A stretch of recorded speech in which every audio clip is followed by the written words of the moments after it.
Over the years, I have improved in digital art, and today I decided to redraw my old art and see how much I improved. So I did not use any reference. No reference. So we will start with my old piece. Where is her hair? Truly not a tendency. So starting with the sketch. So the first tip would be follow your reference and don't rush it. So it is very important to just start drawing and not to rush into details too quickly. Define form, define where eyes should be, nose should be, and other things in the reference photo. Another tip is to take advantage of moving tools, and as well, as you can see here, a liquify tool to fix some mistakes and imperfections. And of course, the very important tip, always flip the canvas.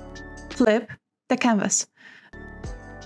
As well, you can add your own spark, you can add the earrings, you can add accessories, and maybe change hair color, eye color, but it is very important to keep those shadows and highlights actually visible later on when you start to take shadows and highlights into consideration and starting to actually doing what I'm doing now, trying to find the brush for shading. So for shading I use square brush. I think it's the best. I think round brush is a little bit too round and I cannot control the opacity very well.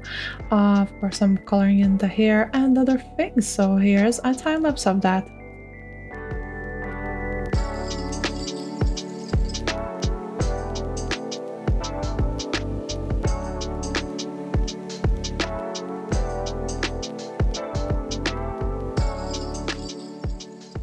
So tip number 2 would be when you start putting base colors and you start to shade and put shadows, don't use too saturated color. Try to desaturate it to a point where you can see color, but it's not that visible, because you will be able to control saturation and desaturation better and have better control over colors after all.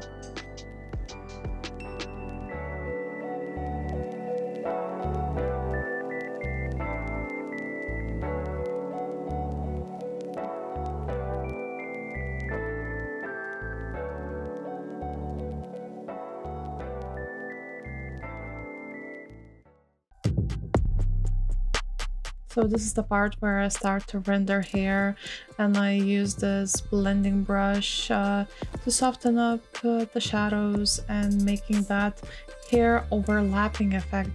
That is very important. So the thing about hair is that shapes define everything about hair.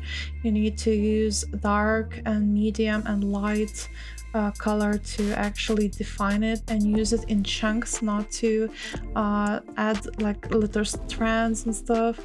You need to start big and then go small, and it actually looks very good when you start big with big shapes and big dark colors and medium colors, and then eventually, as you can see, I'm adding highlight and I'm adding an add effect on the layer, so when I put the highlight, it's very visible.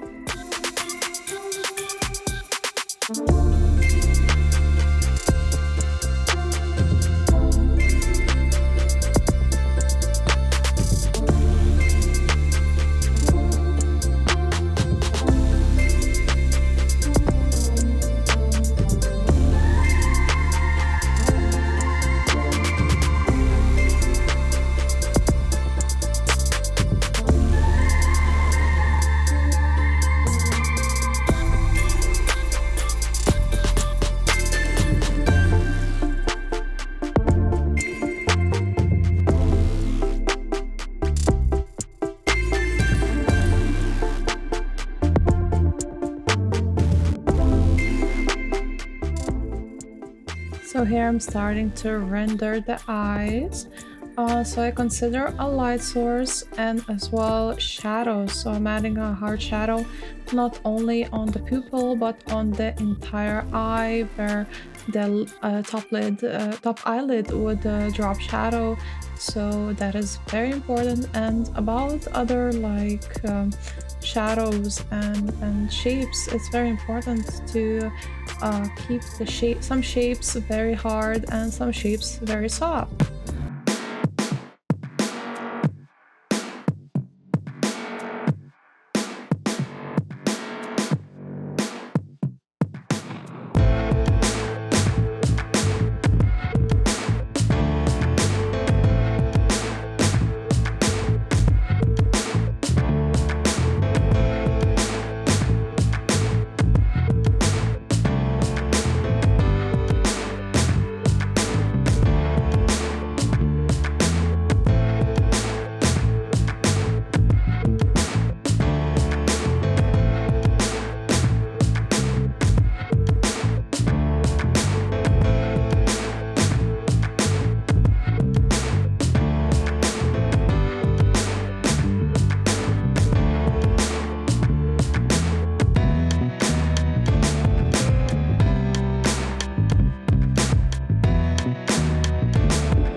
So as you can see, I'm starting to add blue light as bounce light, and as well, if the light source is warm, the shadows should be cold, and if light source is cold, the shadows should be warm. So I use this principle in this painting, and as well added some contrast with some darker brown color, which is desaturated. So yes, so the shadows are quite desaturated and are colder color. I added more contrast to add more like shadow effect and to make everything seem logical.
So the end is near, but there will be 3 more things, so a time lapse, a comparison, and a final render. So stick around and you will see the result in just a second.